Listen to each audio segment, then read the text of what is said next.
Mungu akubariki sana wewe ambao unasikiliza radio yako, lakini pia wewe ambao unafuatilia simulizi hii kwenye mitandao ya kijamii. Unaweza ukanifuatilia pia. Kwa wale ambao simulizi iliyopita mkuifuatilia, nenda pale YouTube, andika Fidia Tinga, na kama unaifuatilia sasa hivi simulizi hii mpya kabisa ambayo leo tunaianza sehemu ya kwanza, unaweza pia ukaweka komenti yako kwa kile ambacho utaendelea kujifunza. Nenda YouTube, andika Fidia Tinga, hakikisha una subscribe, una like, una comment na kushare pia ili wengine waweze kuona. Simulizi iliyopita ilikuwa inaitwa Zawadi ya Ajabu, ambayo ilikuwa inahusu maisha ya Asha pamoja na Danieli, na simulizi hii mpya kabisa ambayo tunaianza siku ya leo, nami msimuliaji wako naitwa Fidia Tinga. Karibu sana popote pale ulipo, kama uko nyumbani ama kazini, kwenye usafiri, ongeza sauti ya redio wewe ambaye unaweza ukafanya hivyo, itakuwa vyema sana. Simulizi ambayo tunaianza siku ya leo inaitwa Siri ya Nyumba ya Mafanikio. Simulizi inaitwa Siri ya Nyumba ya Mafanikio. Ni simulizi inayomhusu kijana aliyefahamika kwa jina la John. Huyu John alikuwa ni kijana ambaye anaishi kwa kazi za hapa na pale, vibarua vya hapa na pale, hakuwa na ajira rasmi. Bana John hakuwa ameajiriwa mahali kwamba alikuwa analipwa mshahara, kwamba basi John tujue kwamba basi anafanya kazi mahali fulani analipwa pesa pia kutokana na kazi anayoifanya. John alikuwa hajaajiriwa mahali popote, wala hakujiajiri kwa kazi ambayo pia unaweza ukasema John labda ni mjasiriamali au anafanya biashara fulani. John alikuwa ni kijana ambaye alikuwa ni anaishi kwa kuungaunga, yani ukiongea Kiswahili kilichonyoka ni ile anaishi kwa kuungaunga. Kidandia kidogo hapa akapata $2,000, basi siku kwake ndo imeenda, siku kwake ndo imeisha. John aliishi kwa namna hiyo maisha yake katika umri wake pia wa ujana. Toka alipofikia umri wa ujana, John aliishi kwa maisha hayo. Lakini kijana huyo John ambaye alikuwa anaishi maisha ya namna hiyo, ghafla alikuja kupata mafanikio ambayo jamii inayomzunguka haikuelewa kwamba John amefanikiwa vipi. John kapata wapi pesa? John kapata wapi utajiri huu? Jamii iliyomzunguka ilikuja kushangaa tu, ghafla John ana pesa vibaya mno, afu John anazidi kuwa tajiri kila inapoitwa leo. Watu waliokuwa wanamfahamu walijiuliza sana ya kwamba John pesa anapata wapi? Mbona John hana kazi maalum? Mbona John hana ajira? Mbona John hajaajiriwa popote? Mbona John kama anakuwa na mafanikio hivi? Hawakujua kwamba John pesa anapata wapi, lakini wakaona John anapiga hatua kwenye maisha yake. Ghafla ndani ya muda mfupi John alinunua gari. Muda haukusonga, John akajenga nyumba tena ya kisasa sana, bonge la mjengo. Ghafla akashangaa John ameanza kuanzisha biashara. Alafu biashara, unajua ile mtu anaanzisha anajitafuta, mnaona kwamba anaanzisha kanachechemea. Mnaona, ukiwa mfanya biashara unanisikiliza unaweza kaelewa zaidi. Lakini cha kushangaza, John hakuanza biashara kwa namna ya kuchechemea. John alianza biashara kibabe. John biashara alizokuwa anazianzisha ilikuwa biashara ambazo unajua kabisa hapa mtu kuianzisha hii biashara katumia mamilioni ya pesa. Lakini John mbona hakuwa na kazi yoyote ambayo alikuwa anafanya na muingizia pesa? John pesa hizi kazitoa wapi? John mbona kama anachana, John anatoboa, John anazidi nafikiri unanielewa. John anaitoa wapi pesa? John akaendelea kuwa na pesa kwelikweli. John akafungua biashara za kutosha. Alifungua biashara nyingi ambazo zilianza pia kukua kwa kasi. Unajua ile biashara mtu kafungua, wateja anaanza kama anatafutiza. Lakini John kila biashara aliyofungua ilikuwa ni kama alifungua miaka 6 iliyopita au miaka 10 iliyopita. Wateja wanafurika kwelikweli, wanamiminika vibaya mno. Jamii ikawa inajiuliza, John anapata wapi pesa? John utajiri wake umetokana na nini? mbona kama ghafla, mbona hivi, mbona amefanikiwa kwa muda mfupi? Lakini John hakujibu maswali ya watu waliomuuliza kwamba bana imekuwaje. Hakuwapa majibu yaliyonyoka na wala hakupenda kabisa kueleza siri ya mafanikio yake. John alikuwa msiri sana. Watu waliomfuata kumuuliza kwamba bana vipi mwenzetu, hata vijana wenzake waliomfuata kumuuliza kwamba vipi mwenzetu, John hakuwa muwazi. Hakujibu chochote na hakusema chochote na wala hakusema mafanikio hayo ameyapata vipi. Ghafla tu John akawa na vibunda. John kawa tajiri. John anamiliki mabiashara makubwa. John anamiliki magari ya kifahari. John anajenga mijengo kila kukicha. Leo nyumba anajenga huku, kesho unasikia yupo kwenye ujenzi tena, amehamia kwenye nyumba hii, mara nyumba nyingine amejenga bonge la mjengo, mara maapartment, mara nini. John akawa na mafanikio sana. Wakati huo John anapata mafanikio yote hayo, John bwana alikuwa bado hajaoa. John alikuwa ni bachelor ujue. Mafanikio yote haya John anayapata, yuko single John. John hajaoa. John wakati ameshapata mafanikio hayo, ikafika wakati sasa akasema sasa nioe. Sasa nioe. Siku moja John akiwa kwenye harakati za hapa na pale, alikutana na msichana mrembo kweli kweli. Alikutana na msichana ambaye alipomuona tu akasema huyu si ndo wa kumweka ndani, huyu si ndo wa kumuoa. Mwanamke huyo ama binti huyo aliitwa Rehema. Rehema alikuwa ni mwanamke mrembo, lakini pia alikuwa ni mwanamke mwenye hofu ya Mungu. Alikuwa ni mcha Mungu, alikuwa ni mnyenyekevu, hakuwa na tamaa ya mali pia. Kwa hiyo baada ya kukutana na Rehema, urafiki ukaanza, wakawa karibu. Urafiki, mwisho wa siku wakapendana. Mwisho wa siku ni kuoe. Mwisho wa siku taratibu za kuoana zikafanyika. Nafikiri nikisema taratibu za kuoana unaelewa. John akaenda katoa posa, katoa mali. John kawa tayari sasa kwa ajili ya kuoa. Rehema pia akawa amefurahi anaolewa.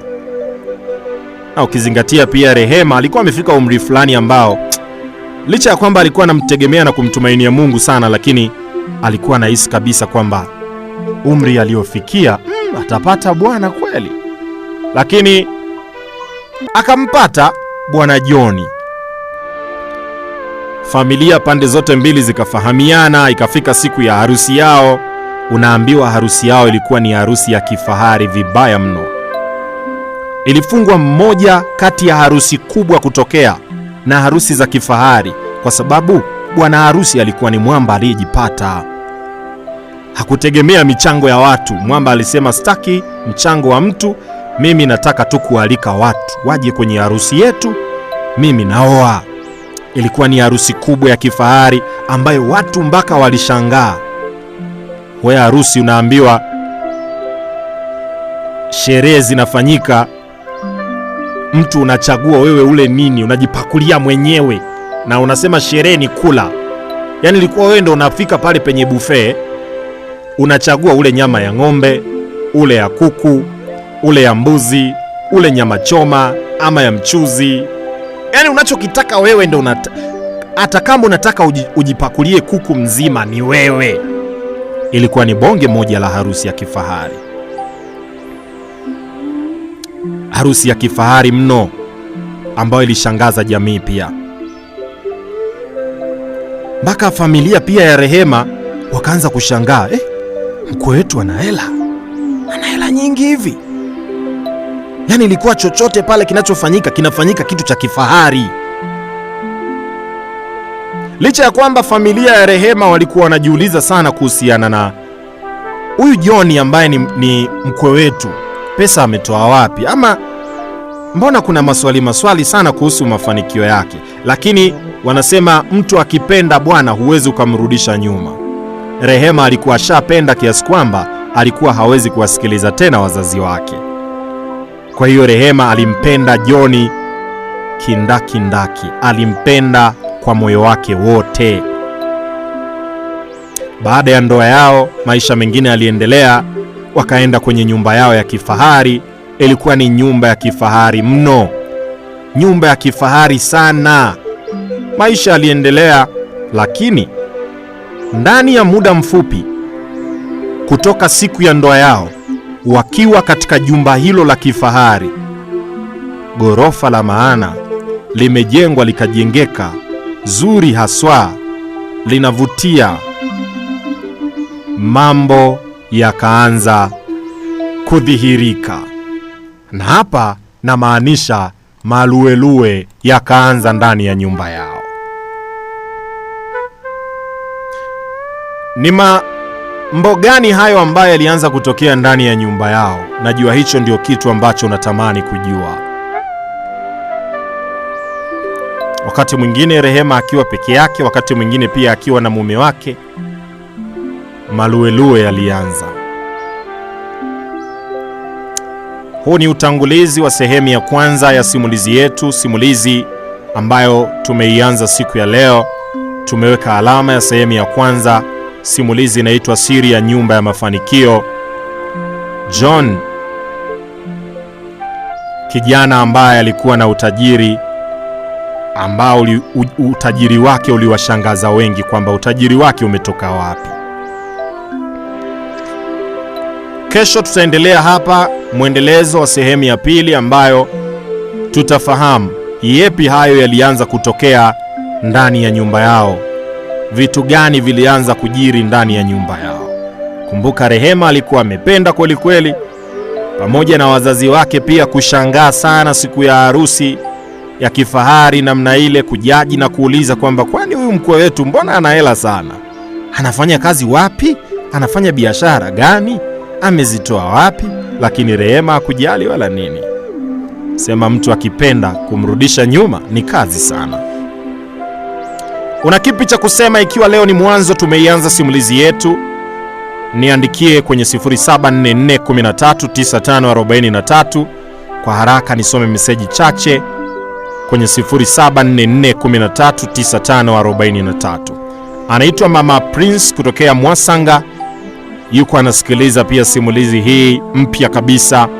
Lakini pia Wito yuko akisikiliza kutokea Chimala pale. Asante sana kutokea Chimala bana Wito. Groli kutokea Uyole pia barikiwa sana. Boaz kutokea Mbeya, asante pia kwa kusikiliza. Aisha kutokea Lusungo, asante kwa kusikiliza simulizi mpya kabisa. Mungu akubariki sana. Esa kutokea Inyala, asante kwa kusikiliza. Mungu akubariki sana. Richard Demas kutokea Lupa Tingatinga, asante kwa kusikiliza. Mama Bright kutokea Uyole, asante pia kwa kusikiliza. Mama Haji kutokea Mbeya, asante pia kwa kusikiliza. Anet Joseph kutokea Iwambi, asante pia. Musa kutokea Chunya, asante. Enita kutokea KK, Mungu akubariki pia. Asante sana. Kutokea Umalila, Rehema, una jina kama la mke wa Bana Joni Mungu akubariki. Judith Mkanile pia kutokea Isanga hapo, asante pia kwa kusikiliza. Eslom Dickson Mwaihola unasema story ni nzuri sana. Maria kutokea Uyole ya Kati, asante pia kwa kuwa unaona sikiliza. Ray kutokea Songea, asante pia. Huyu anasema haya maisha kaka, tule kwa urefu wa kamba zetu, by Mama Adrian wa Airport Mbeya. Huyu anaitwa Mama Evelyn kutokea Isanga, anasikiliza pia simulizi mpya. Tunu kutokea ICS anasikiliza. Valence kutokea Shitete wa Malila anasema yuko pamoja nami pia kwenye simulizi mpya na tutakuwa sambamba hadi mwisho wa simulizi. Samuel kutokea Mkuyuni, asante pia. Alex Mgogo kutokea Sumbawanga unasema uko pamoja na mimi. Kesho tutaendelea na mwendelezo wa sehemu ya pili ya simulizi hii ambayo tumeianza. Wewe ambaye unataka kufahamu pia simulizi ambayo ilipita ambayo tulikuwa nayo, ukiingia YouTube andika Fidia Tinga, simulizi zote hizi ninaziweka hapo. Nenda YouTube fuatilia simulizi zote, naweza kusogezea. na utaweza kubarikiwa sana na kujifunza mambo mengi. Simulizi hii inaitwa Siri ya Nyumba ya Mafanikio, sehemu ya kwanza. Naweza nikasema tumeweka alama leo na kesho tutaendelea sehemu ya pili. Kutokea Uyole Dorin, asante. Moze Kibiki unasema simulizi ni nzuri. Groli pia kutokea Uyole unasema nimeipenda na nimeipenda. Groli kutokea Uyole. Haya ndio maisha yana siri nyingi. Kila mtu anafanikiwa kwa namna yake. Unapoona mtu ana mafanikio, usitamani mafanikio yake na ukasema natamani kuwa kama yeye, maana haujui mafanikio yake yametokana na nini. Unaweza ukatamani hata ambavyo hukustahili na hukutakiwa kuvitamani. Mimi naitwa Fidia Tinga, mwana wa Tinga. Kwenye mitandao ya kijamii kote napatikana kwa jina la Fidia Tinga.